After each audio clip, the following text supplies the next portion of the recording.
Alright guys, I finally have the iPhone 15 Pro Max in natural titanium. I just picked it up from the Apple Store this morning. So let's go ahead and unbox it and see how it looks. Alright, and this is the box of the natural titanium iPhone 15 Pro Max. Let's go ahead and unbox it here. Got two pull tabs. Just one. Just two. And there it is. Wow. This color looks sweet, guys. So that is natural titanium. We've got the design by Apple in California. Of course, we've got eSIM, Apple sticker, and we have this new braided cable. It'll be interesting to see how this holds up durability-wise over time.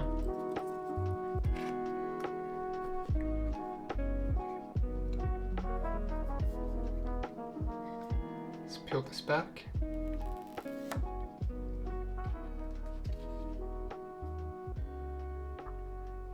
And there we go.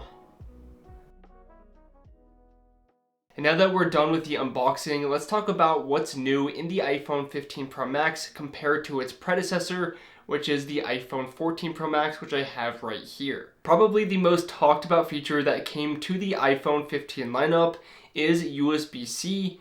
And as you can see with the 14, we still had Apple Lightning, and now all of the new iPhone 15s do use a USB-C port. I guess Apple's reasoning for doing this is you can now charge up your phone with the same cables that you use to charge your other Apple devices like your iPad or your Mac.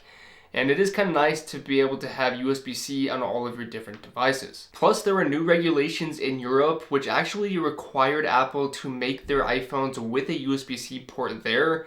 So that probably just gave them that final push to say, okay, let's just go ahead and put that USB-C port on all of our new iPhones. I think the new titanium edges and build look incredibly good on the new 15 Pro Max, and I have noticed that it's quite a bit lighter than my 14 Pro Max just because the titanium weighs a little bit less. And the overall feel in the hand is slightly better because the edges are now rounded, which doesn't make a huge difference, but it is something nice to have, and I think it does just feel and look a little bit better as well. Now I have messed with this action button just a little bit, and it seems like it'll be a nice feature to have.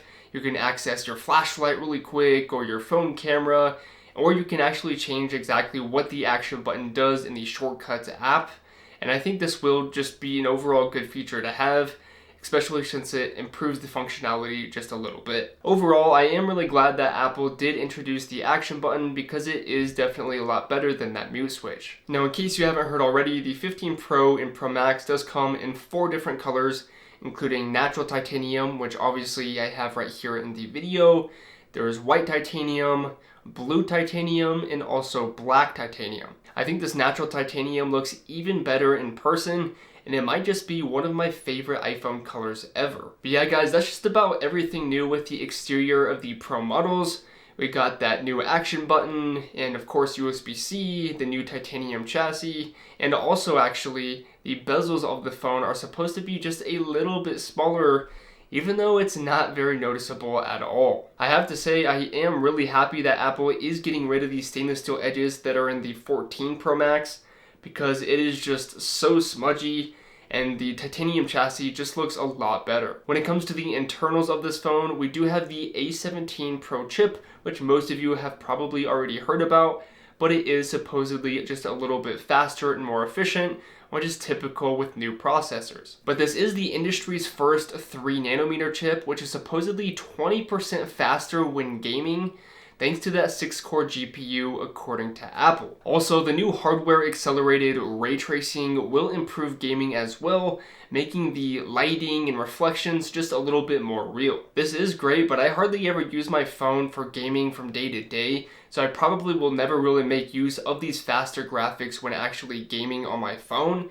But again, it's nice to have, and I'm not going to complain about anything faster in my new phone. But I will definitely be trying out some games soon here to see what the graphics are all about, and who knows, maybe I will really enjoy it. Overall, it'll be really interesting to see if I notice any differences over the next coming days with this new A17 Pro chip. And because I got the iPhone 15 Pro Max, we do have that 5 times telephoto zoom, and I haven't even checked it out yet, so let's go ahead and jump into the camera and see what it's all about. As you can see now, the zoom can go much further than before, and we can go from this 0.5 all the way over to 5 times zoom.